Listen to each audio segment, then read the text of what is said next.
So you have become very popular as a healer. I think before you also received an award called Best Healer in Healer Yeah, and that Vedic Zoom tele. Astrologer. Yeah. Okay. So tell me about your healing journey. How did it start? Look, the word healer, basically people call me healer because they got results in their respective medical states from me. But Okay. I am not a healer. Okay. I have just helped to discover the healer within them. Your healing faculty is actually the brain cells and your spinal cord and all that does your healing. I am able to activate that. I am able to help you learn your empowering power. So I am like a catalyst to the healer. But it becomes like a symbol. It's a symbolic thing. If I have been a catalyst for many hundred people, they will start taking me as a healer. So it's definitely like a role for me. I don't think I think I'm still more of a spiritual practitioner, and healer is one of the byproducts of that. Okay, it's a byproduct. But people are getting results for that, so I've become famous for that. Okay. So that's fine. Okay. But I would always call myself a spiritual practitioner, a spiritual philosopher than anything else. You would like us to define you as a sadhak. Yeah, because look, roles can also clash. Many times the same person in different roles can clash. We are playing many roles in the same day in a different lifestyle. So I'm also prioritizing my role. So I would first be a spiritual practitioner, that is a practitioner, and then anything else. Okay. So how different is your, tell us more about your role as a healer.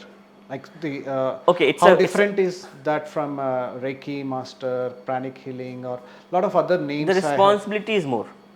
Yours is more. Oh, much more. When you are a healer for someone, you have to ensure that they have to get out of their mental state, to a higher consciousness. So you can use different modularities, right? Reiki is very popular, or they have pranic healing very popular. A lot of popular modularities, doesn't matter. It's like they are different tools, but you have to use the one most suitable for the person who is going through that, because everyone is unique and everyone has a unique challenge.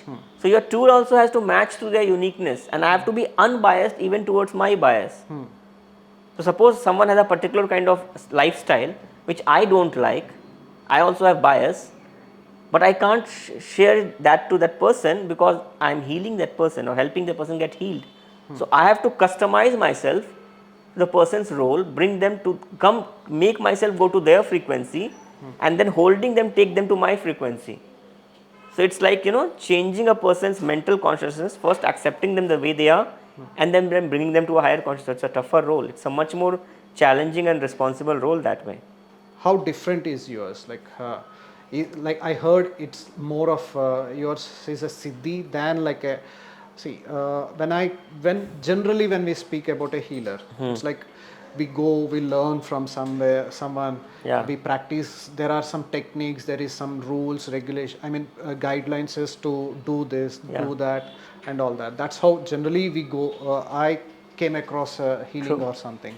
So, is your healing also something like that? Is it something like I can come to you and also learn from you and also become a big healer like you? Can that happen, or is it? No, that's possible. But I told you, every product is a result of a process. So I followed a certain process, which is very austere and tough. It requires a very strong discipline and dedication, and obviously anyone can become like that, but they have to follow the process. But first, when someone comes to me, they don't come to become a healer. They want to get healed. And I want them to show that self-healing is possible. So I focus a lot on self-healing, making a person capable of getting healed. So instead of giving food to someone, better to teach them how to, grow their own food kind of. So you learn first that what is the cause of the whole issue you are going through. Once you know the cause, then look for the derivative steps and the solution for that. And that's the challenging part. And once these two are there, practically implementing it. But I don't think learning from you can bring that ability which you have. That is the result of many thousand hours of healing sessions done. So it's not possible to have it just like that. But if anybody does that kind of sessions for that duration, will have that. I understand that anyone who does these many hours of sadhana, they can receive this ability. Can you show that? Is that possible? It's like a I don't know if it's camera it will come or not, but It's like a vibration. The pulse is very strong in my left hand, which I use for healing. So there is always that pulse there. It's like a normal, it's like a pulse of a person, but much more consistent. And I use this like a Reiki session, healing session, and I use it especially on the forehead to take the person, help the person to take them in trance state, meditative state. And once in a meditative state, because the mind is so relaxed and cool, the healing process starts getting faster. So this is what I do. So did you have this ability from the day you started your No, definitely healing? not. No. But I was feeling like a vibration, very soft vibration, subtle vibration, which a lot of Reiki practitioners do. Okay. Anybody who knows about Reiki, in that you feel that. That's how it's a touch therapy using your palms, and you feel that. But I developed it specially by extreme practice and also working a lot on the head region, because the brain cells are primarily in the head region. So I worked a lot on that, and many sessions I did for many individuals, and I still do. And you call this healing as bio? I call it bioenergy because it's like energy from your from a biological body. Your own body. Your own body. Yeah. It's actually in every human being. And actually in every human being, and anybody can develop it, but you have to practice and learn to basically shift the energy from one part to another. It's a beautiful science by itself, and it needs. Can you tell a little bit about that science? Science, how when you do healing, how do I get healed? So basically what happens when your whole nervous system is spread up in the entire body, but primarily your head and spine are most important. Okay. Your prime brain cells are in this region, and if someone touches you at a particular point, the nerves at that particular region get activated. Okay. So when I am putting a higher vibratory hand, which is my healing hand, on the particular person's forehead, the forehead region gets very I would say trance, like very relaxed, and that relaxed state starts making the entire mind and then the body go in a relaxed state. So anybody going through any kind of trauma, like suppose someone is going through a cancer treatment, so the mind is so stressed that the efficiency of the medicine may drop. So but once someone is taken a session and then goes for a chemotherapy session, the percentage or chance of it improving becomes higher. Like I had certain clients like this in Maldives and all, who felt the great tangible difference before every chemotherapy practice like that. They wanted sessions before their treatments, and it became like a trend. So I saw in any kind of disease, be it surgery or cancer or especially mental disorders or mental illnesses, if you take a session, your mind goes in trance state, especially alpha state, and once you're in that state, your healing becomes faster, whichever modality of medicine you are taking. Same way it gets healed in meditation also. Exactly. It's the same. It's the same thing, just that my healing is much more efficient, stronger and faster than a normal meditative session. Because a person under stress due to any disease or disorder is not able to meditate properly that efficiently. He or she may or may not do it later, but that time they can't. So if you are using your vibratory energy to take them to that vibration state, you are helping them. The whole speed of healing becomes much more faster.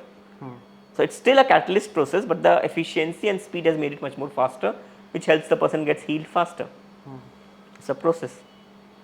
So it's all about the brain cells. It's all about your brain cells. I would say more like the mind states.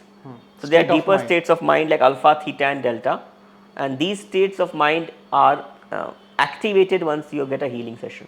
Okay. It's not that easy to enter these states just by plain normal meditation, because your thoughts can waver a lot. So you need help from the vibration, the still vibration, to enter that state. So basically in your healing, the person enters into a meditative state. That's right. And that meditative state basically heals them. Perfect. That's well defined. So basically I'm creating a meditative state for the person. And once they are in that meditative state, the healing happens automatically. So you're kind of supporting them. Definitely, yes. In their in them to reach that meditative state. That's right. Okay. Your state is always yours. It's always yours. And the healing is also happening for themselves, by themselves. So once you are in a meditative state, your healing happens naturally. I am consistently creating an environment to make you enter that healing state, but very consistently. Okay. Either I can sit in meditation and reach by myself, or I can take some support, like external support, like so the environment, like pyramid, or and your meditation is also like helping me to reach my meditation state easier and deeper. Definitely, yes. And then my things work. Yeah. So it's also like, look, later on when self-healing modality starts. So one is like when someone needs direct sessions from me, then comes the self-healing. In self-healing state, they're basically learning how to meditate, how to create this same state by themselves, independently. And that's what spirituality is about. And I remember all your clients, you also teach meditation. Everyone who takes healing from me, I teach them also how to meditate. As I said, I don't want anybody to be dependent on me. If I am truly helping them, it has to be an independent process. So every session, not only like every individual, every session I do, I also teach them how to reach that state by themselves, without me. Okay. So some of the people who are not having any health issues also come to you. A lot of people. To have a better meditation. Definitely, yes. Okay. Yeah. So that way, you as a healer are not interfering in their karma. Not at all, because I am improvising them to reach that state by themselves. So they are healing themselves. Exactly. So they are facing their karma. Yeah. They are sitting in their meditation, and they are reaching that meditative state. And meditative state is. Yeah. I'm more like a coach. Okay. Who is helping them to train their healing facilities and healing faculties. So you're not like a regular healer who is giving his energy to them and look, obviously I'm using my energy, but I'm not giving, I'm activating their actual healing faculty. So every human being has this healing faculty in themselves, in their spine and skull. I'm helping to activate that, and once they have gone through that activation multiple times, they realize cellular level memory also that, oh, it's possible for me, and then they start doing it themselves.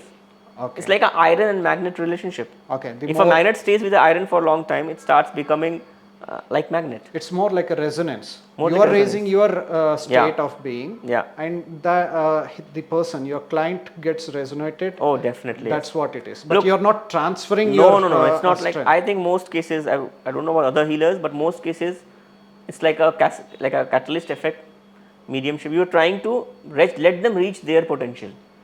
I think from what you said is resonance, like you raise, but it's not giving. Not giving, it's like resonance, taking it to my level. Being in that state, I also, my body also starts resonating, my mind also starts resonating. It's like watching. If I watch a picture, I have become at that frequency of the picture. So same, if someone has gone through that experience through touch, they have raised to that resonance level of touch, and then they can realize that, oh, this is possible to reach this mental state by me only, by different faculties also. So basically it's like you're taking someone to a swimming pool. You can go by north, south, east or west, doesn't matter, but the purpose is to take them to that water body. So this is what my essence is. That's why I'm not very focused on the, because different people are different, I'm not very focused ki which method, because everyone can be unique, their method can be even contrast to my method. So that's why I say, if I am right, doesn't mean anybody else is wrong. Maybe they have a different method. But at the core, it's all about like how frequently you enter into that meditation state. So look, don't forget that trance states are created by many kind of medicines and many effects. But independently, how much trance you can fetch, that's the independent of any medicine, independent of anything. How much you can get into that. That's your strength of your character. That's your individuality. And such individuals, once they have reached that state, will definitely impact certain people around them. So it's like a cascading spread up effect. That's what we want. It's like a candle lighting another candle, or a diya lighting another diya. It's like that. Okay. So that way also you're more of a meditation master than a definitely healer. Definitely yes. I said healing is an outproduct of meditation. Being a healer needs you to be meditative. Okay, from your life, in your journey, can you tell some mistakes you have done? I would say that initially being too sadistic, being a bit sad. I wasted some time that I was very focused on results, and when I was not getting results, I was a bit sad. Okay. And in that I lost a lot of opportunity to enjoy life. Okay. So I would suggest that we have to try to see happiness in small things also. I always had large, big goals. Where you would never bothered about small. I didn't enjoy my college life that much. I was more focused on either my getting good marks. I got a distinction that time in engineering, or achieving my spiritual standards. Yeah, I know. I don't know about your college life, but I know Yeah. your early days. Yeah. So my approach has been more austere because I wanted fast results. Even now, I take my every healing case very seriously. Okay. So I prepare for it. I still prepare. I'm not casual in my approach. Whatever I have to do, I'll plan my day, the kind of food I eat, the where I go. It's like a script. I run a script every day. It's not like I give respect to the person. So, are you asking not to be like that, or No, I'm saying this moderate, is my approach. Be a moderate. I'm not asking anything actually. I'm just saying the approach I took. Okay. That's like a reference line. You may be like this, may not be like this, but this helped me a lot. So that can be a model for you if you want to follow. No, at the end. I'm a bit confused now. Can I say you be focused, but also enjoy the small moments? Yeah, that's what I'm saying. Be balanced. Still be focused. Primary focus is on following the discipline and practice. But if you're getting certain time to enjoy life, please don't miss that. Don't be sad. Yeah, it's like inertia. Why am I getting this space? I should be doing that sadhana instead of having this break. Yeah, correct. Okay. If life has given you that break, have that. Have break. that also. Yeah. Okay. Don't overstep on any of the parts. Okay. If you are too much enthusiastic for sadhana, it will also be costing you something. It will be expensive. So can we call this as a middle path that we were balanced? Be balanced. Okay. I would try to correct myself on that. I was more focused on developing spiritual habits, a bit towards the side of I would say extreme. So I would not suggest that. Okay. Because that will rob you of your happy moments or enjoyment in life, which are also required in later steps. So try to balance, and it's possible, and have very good association. Association of like-minded people is like heaven. Even Yudhishthira has like Sangam Saranam Gat. Have a proper. Nearly all the religions also, which are like extension of spirituality, talk about this, that your association is very important. Yeah, we call it as Tajjana Sangatyam, we call here in Telugu. So I say to people that your association is stronger than your willpower. Association is more stronger much more stronger than a willpower. If you can experiment with this, if you start spending time with someone or a group, you will start becoming like them. Yes. They are saying that in English that you tell me your 5 friends and I'll tell you who you are. So association is stronger than willpower. And then location also has a huge strength. Okay. Yeah, where you stay, that also has a huge strength. How you make that place. You can say environment. Environment, yeah. Okay. You can't fight your environment too much. It's not easy. I'm not saying you can't do it, but it's unnecessary stress. So your association is your strength. Your kind of I can say if you have a small regret of about your past, not enjoying those small moments is a small regret. You can but still be a positive thinker. Look, once you accept your challenges and mistakes, things can be relaxed. We are all humans, still humans. You may not be regretting, but your mistakes were acknowledging. I don't regret, but I acknowledge. It's more like I forgive, but I definitely not forget. Yeah, you can forgive, but not forget. That's why I'm saying be practical. Being practical is very important. Indians, if you see, especially in the time of mythological times, were very ethical, very spiritual, but they were super practical. If you see the decisions of Lord Krishna in the battlefield and different examples, they were very, very street smart also. So that's why they could protect the whole thing. That's the way it should be. So practical, they say saying the common sense is not that common. So you need to have that common sense also. So I also heard that you've been guided to go to this training, that training, and I've got a lot of trainings. That's true. I like that from different masters in Himalayas and also in the outer world. Like you are very good at free diving. Yeah, I learned free diving. How does it help? Like these things which you learn, like free diving or some martial arts or such kind of things. Look, martial arts I recommend a lot. I know you. If these things if a thing doesn't help you in your spiritual growth, you will not prefer going for it. No, I won't. So how does a free diving help you in your spiritual? I would first say martial arts. Okay. Look, understand something that the environment is very important. So initial training, your environment always has to be very good. So I would say that if you do any kind of martial arts of any kind, your cellular discipline becomes very high, which helps you in your sadhana very much. Discipline. Yeah, free diving is one of the, I would say, the external outproducts of the same thing. It's like you become more specialized in something. But your martial arts, your sports, any kind of sports, helps you a lot. I would give a lot more focus on sports than just a theoretical study of something. Yeah, like Vivekananda. Yeah, I am extreme supportive of sports. Whichever sports you choose, but you must have some sports. That helps the person in spiritual growth, his meditation. Definitely, yes, definitely. If you are not in sports, then you may go through hallucinations. You may be just imagining things which are not there. So it also grounds you. Yeah, you have to visualize, not just imagine. There's a huge difference. There's a target when you are visualizing. It's a target based approach based on positive thinking, whereas your imagination can go negative also. So in mind training, which I am very focused on, you have to first learn how to visualize properly. Your selection of words, your visualizations, they look very small things, they make a huge difference. Okay. So it's like a tree which is growing very high, the roots have to be deep.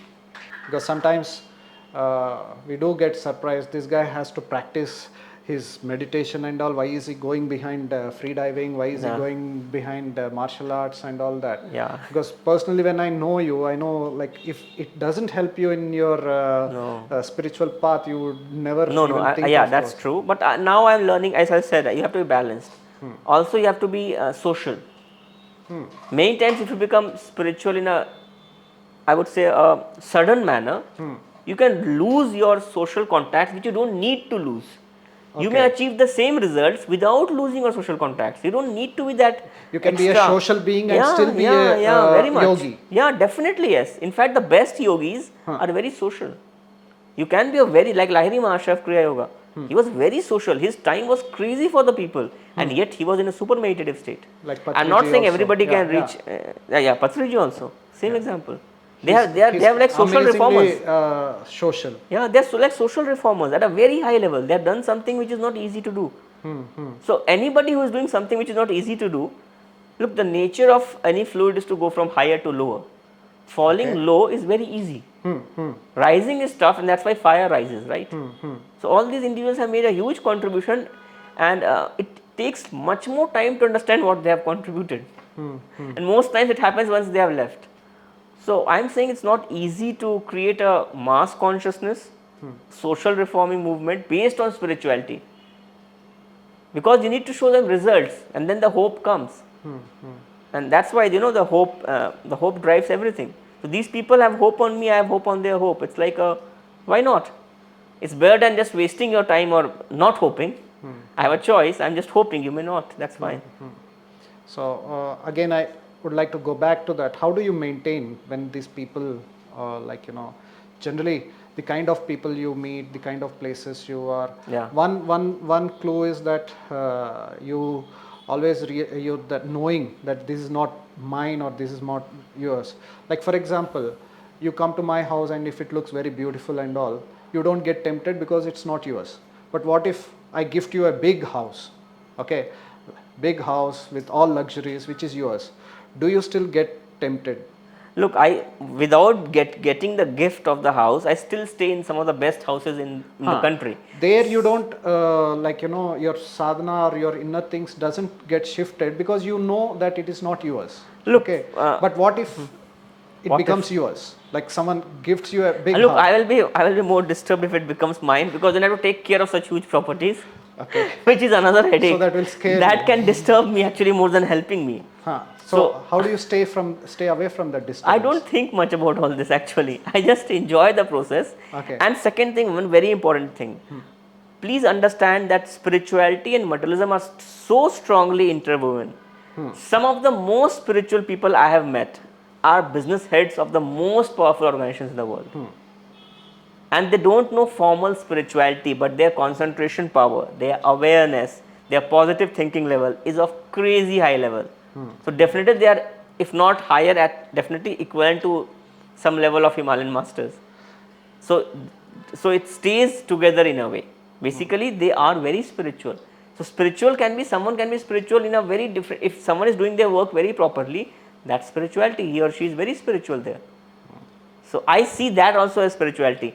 Okay, I got a gift of going to Himalayas and meeting Himalayan saints, but many of these so-called saints are in the society whom I meet, and I have equal respect Reverence. for them as I have for the Himalayan masters, because I know they have achieved something and they can understand those concepts. And many of them don't know the terminologies also, but still they can understand. That means it's a cellular experience. There is a knowing in There's them. a knowingness. And I respect, also I have huge respect for individuals. I can't explain it clearly. When I meet someone, I have huge respect for them. Because I'm not seeing what they have not been able to do. I first see what they have been able to do. That itself creates a great compassion in me, and I get surprised all the time. It's a miracle. World itself is a miracle. We normally link spirituality with miracle. There are miracles in spirituality, crazy. But there are a lot of miracles in the world also. Small things. A normal lady who is doing 2 jobs and raising their children is a big miracle for me. I recently met a lady who is raising a son who has become a very good sports person. I was impressed. That's a miracle for me. Okay. So we need not run away from the society Not to at become all. whatever. You choose your path. Yeah. But that doesn't mean you are unnecessarily leaving something which you don't need to leave. It's like, suppose it's like Sunday has been made for you. You have not been made for Sunday. If you think something is important, do it on Sunday. It's not like general that, oh, because it's Sunday I should not work. If you think it's important, you can do that. But that doesn't mean when you get a holiday on Monday, or if you have free time on Monday, you should not enjoy if it's free. Why not? Enjoy it. Yeah. So life is unique, customized. Learn to customize things. Okay. That's. Don't try to tell your, don't try to tell God how big your problems are. Tell your problems how big your God is. Take it like an opportunity. You've got a chance to show to God that how well you can do. In astrology, I refer this. Some people don't have very good charts. I tell them that, well, it's a good opportunity for you to show. I don't want to make them careless, that, oh, nothing will happen. At the same time, But the truth is, they are also powerful enough to it's a good force. It's like a benchmark. It's like a reference. Yeah. But that should make you more aware. True. It's a choice. Yeah. Can you share something to our audience, some message or? If I use a one-liner, I would like to say that every saint had a past, every sinner has a future. I am very impressed by that line since time immemorial. So whichever stage of life you are, don't stop hoping. So even if you lose something in life, the hope of getting it back can get it back to you. Thank you. Yes, it was very impressive and very enlightening for me to have my time with you. Thank you for coming to our studio. My pleasure, and I hope thank you. all the viewers have enjoyed the conversation with you. Yeah. Thank you very much for being here. Thank you so much. I thank you everyone for taking your time, and I hope you have enjoyed this. Thank you. Have a good day. Thanks.